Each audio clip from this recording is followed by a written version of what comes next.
లక్షలు అటెంప్ట్ చేయడం ఏమిటి, వేలల్లోకి వచ్చి ఆల్మోస్ట్ హండ్రెడ్స్లోకి వచ్చిందని చెప్పుకోవాలి. సో అంటే దీనికి ప్రిపేర్ అయ్యేప్పుడు ఇన్ని వేల మంది రాస్తారు, లక్షల మంది రాస్తారు, నేను ఎక్కడ వస్తాను ఎందుకులే అని ఎక్కడ అనిపించలేదా మీకు? దానికంటే నేనేం చెప్పుకునేదాన్ని అంటే మ్యాక్సిమం ఏం జరుగుతుంది, నువ్వు ఫెయిల్ అవుతావు. అయినా కూడా ఈ నాలెడ్జ్ అంతా నీతోనే ఉంటుంది కదా, ఎక్కడికి వెళ్ళినా ఉపయోగపడుతుంది. ఇంత ఒక్క ఇయర్లో మనంతలో మనం ఇంతైతే చదువుకోలేము. ఒక ఎగ్జామ్ లేకుండా ముందు సెల్ఫ్ ఇంట్రెస్ట్తో చాలా కష్టం, లేకపోతే ఏదో ఒకటి చేస్తూ ఉంటాము, చాలా కష్టం. ఇంత నాలెడ్జ్ ఎవరికి ఉండదు. ఇప్పుడు ఏ టాపిక్ తీసినా ఎంతో కొంత చిన్న క్లారిటీ అన్నా ఉంటుంది, మనకి తెలిసి ఉంటుంది దాని గురించి.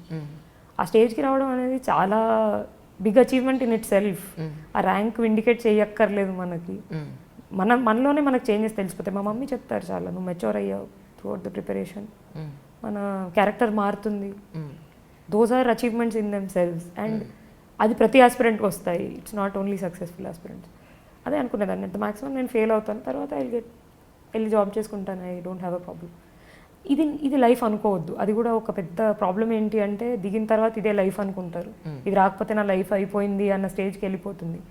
I think that's not true. మీ లైఫ్లో చాలామంది పీపుల్ ఉంటారు, వాళ్ళు చాలా ఇంపార్టెంట్. నా పేరెంట్స్, నా friends, I was telling about them. నాకు ఎప్పుడు అనిపించేది, ఇంతమంది మంచి మనుషులు నా చుట్టూ ఉన్నారు, that is bigger success. Okay, ఇది వస్తుంది రాదు secondary, I can always be happy in my life because I have the right people around me. వచ్చింది, that is an added thing, but అది ఇంకా మోర్ హ్యాపీనెస్ ఇచ్చే ఫ్యాక్ట్ ఏంటంటే I have very good people around me. అమ్మాయి ఉంటున్నారు ఇప్పుడు, mummy చాలా happy. అమ్మాయికి డిగ్రీ అయిపోయిన తర్వాత ఒక జాబ్ వచ్చేసినప్పుడు, ఒక 24-25 ఏళ్ళు వచ్చేసినప్పుడు, అమ్మాయి ఇంక నీకు పెళ్లి చేసి పంపించేస్తాను అంటారు. ఇప్పుడు ఏమంటున్నారు అమ్మ, మీరేమనుకుంటున్నారు యాక్చువల్లీ అబౌట్ యువర్ మ్యారేజ్? మ్యారేజా, మమ్మీ చెప్పేశారు ఇంకా నీ చేతిలోనే ఉంది అని. మీకు ఇచ్చేసారా? నేనేం ఎత్తుకాలి, ఇంకా నువ్వే ఎత్తుక్కో అన్న స్టేజ్కి వచ్చారు. Okay, so what are you planning for that then? I don't have an intention of thinking about it 1-2 years down the line ఆలోచిస్తా అనుకుంటా. ఇప్పుడైతే ఆలోచనలు ఏం లేవు. ఇప్పుడు I want to concentrate on becoming better officer. Exactly. ఇప్పుడు మీకు 2 years ఎప్పటి నుంచి ఉంది ట్రైనింగ్? ఎప్పటి నుంచి ఉంది? ఆగస్ట్ ఎండింగ్ అలా స్టార్ట్ అవ్వచ్చండి. ఓకే, అంటే ట్రైనింగ్లో ఎలా ఉంటుంది జనరల్గా, ఒక ఐఏఎస్ ఐపీఎస్ ఆఫీసర్స్ లైఫ్ ఎలా ఉంటుంది అనేది తెలుసుకున్నారా? ఎలా ఉంటుంది ఏంటి అనేది? కొద్దిగా అంటే వెళ్ళి మనం చూస్తే తప్ప మొత్తం తెలియదు అనుకుంటా, బట్ కొద్దిగా చెప్తున్నారు ఇలా ఉంటాయి. మార్నింగ్ ఫిజికల్ యాక్టివిటీ ఉంటుంది, తర్వాత క్లాసెస్ ఉంటాయి, చాలా ప్యాక్డ్ స్కెడ్యూల్ ఉంటుంది. అంటే ఏదో ఒకటి నడుస్తూ ఉంటుంది. కల్చరల్ సెరమనీస్, ఎవరో విజిటర్స్ వస్తారు టాక్ ఇవ్వడానికి, సో అక్కడే గడిచిపోతుంది టైం.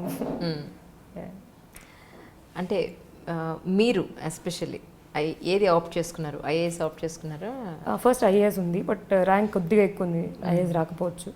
ఫారెన్ సర్వీస్ ఉంది next. Okay, there are chances foreign service రావడానికి. ద వర్స్ట్ కేస్ అది కూడా రాకపోతే రెవెన్యూ సర్వీసెస్ వస్తుంది, which is great service in true. ఏదైనా ఇప్పుడు ఐఏఎస్ అయినా, ఐపీఎస్ అయినా, ఐఆర్ఎస్ అయినా, ఐఎఫ్ఎస్ అయినా, మీకు ఏదైనా కూడా సివిల్స్లోకే వచ్చేది. డెఫినెట్గా ఏదైనా దేశానికే మీరు సర్వీస్ చేసేది. ఆబ్వియస్లీ దట్స్ రియల్లీ ఫెంటాస్టిక్ అండి. సో కమింగ్ ఫ్యూచర్ ఏమనుకుంటున్నారు, దాని గురించి ఒకసారి మాట్లాడుకుందాం.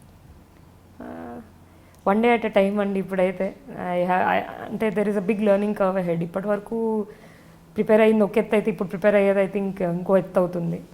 అంటే ఇప్పటివరకు I haven't taken responsibility for anybody, but come next day I start taking responsibility for a lack of people. అప్పుడు మన డెసిషన్స్ మీద చాలా జీవితాలు ఆధారపడి ఉంటాయి. జాగ్రత్తగా తీసుకోవడానికి నేర్చుకోవాలి. So have to become a better person. ఈ 2-3 నెలలు I will be concentrating on that. మంచి బుక్స్ చదవడం, becoming a healthier person. Super. నిజంగా మీలాంటి అమ్మాయిలు ఇంకా ఎంతోమంది ముందుకు రావాలి. మిమ్మల్ని చూసి ఇన్స్పిరేషన్ తీసుకోండి డెఫినెట్గా. అలాగే దేశానికి, సమాజానికి, ప్రజలకి మీరు ఎన్నో మంచి పనులు చేయాలని. ప్లీజ్ అమ్మాయిల విషయంలో ఫస్ట్ ఫ్యామిలీస్కి చెప్పాలండి మనం. ఇది చెప్పండి. చాలామంది ఫ్యామిలీస్ అమ్మాయిలని ఒక్క అడుగు వెనకేయమంటారు. ఎందుకు మనకి ఇంత రిస్క్ అవసరం, అమ్మాయి అయి ఉండి చేయడం అవసరమా?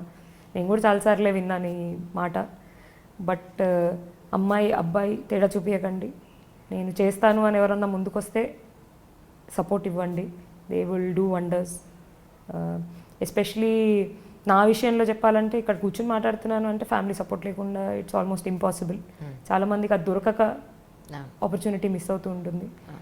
ఆ స్టేజ్కి రాకూడదు మనం. Please support your girls, please support your boys, support every one in the family. ఒక డ్రీమ్ చూసినప్పుడు ఎంకరేజ్ చేయడం మన బాధ్యత. సక్సెస్ని నారోగా డిఫైన్ చేయకండి. 1 year 2 years లేట్గా వచ్చినా పర్లేదు, but give them that opportunity to work hard and succeed. Super. అలాగే సివిల్స్లోకి రావాలనుకునే వాళ్ళు కానీ ప్రిలిమ్స్ దగ్గర నుంచి ఈ ఎగ్జామ్స్కి ఎవరైతే అటెండ్ అవుతారో స్టేజ్ వైజ్ వాళ్ళందరికీ మీరు ఏం చెప్పదలుచుకున్నారు? ఫస్ట్ ఎగ్జామ్ని అర్థం చేసుకోండి. And one of the best part of understanding the examination is old papers and syllabus. ఈ రెండు చాలా ఇంపార్టెంట్. జనరలీ వాళ్ళు అడ్వైస్ ఇచ్చారు, వీళ్ళు అడ్వైస్ ఇచ్చారు అని వెళ్ళిపోతూ ఉంటాము. బట్ ఏ అడ్వైస్ని తీసుకున్నా మీరు మిమ్మల్ని అడగండి first, okay does this sound right to me, అప్పుడే ఫాలో అవ్వండి. అండ్ ఒకటే అడ్వైస్ ఫాలో అవ్వండి, మల్టిపుల్ అడ్వైస్ ఫాలో అవ్వద్దు. ఒకటో రెండో బాగా ఆలోచించండి, ఆలోచించి నమ్మి చేయండి. చేస్తే వస్తుంది రిజల్ట్. అండ్ ఎగ్జామ్ని అర్థం చేసుకోండి అండ్ కష్టపడండి. సూపర్. ఇష్టపడండి, కష్టపడండి.